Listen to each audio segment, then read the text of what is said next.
नमस्कार। म अहिले ठ्याक्कै अल्बनियाको यो गाउँमा आइपुग्दाखेरि यहाँ घरको गेटमा प्रायः जसो म्याक्सिमम मान्छेहरूको कस्तो देखेँ भन्नु छ भने यो लगभग यो अलिकति सहरभन्दा थोरै भित्रपट्टि पर्छ, अलिकति भित्र।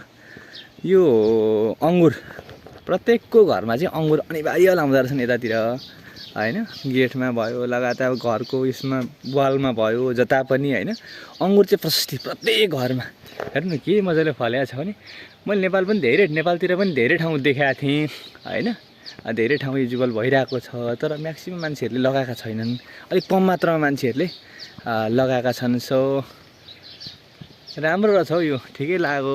हाम्रोतिर पनि यसो घर गाउँतिर लगाउँदा कस्तो हुन्छ, राम्रै हुने रहेछ है। यसो सबैले विचार गर्नुहोस् है, यसो कहाँ भेटिन्छ बिरुवाहरू, कसरी सर्छ ल्याएर राम्रै हुँदो रहेछ। फलफुलको बिरुवाहरू एकदम जोगाएको रहेछ साइडतिर, रमाइलो छ जोस्।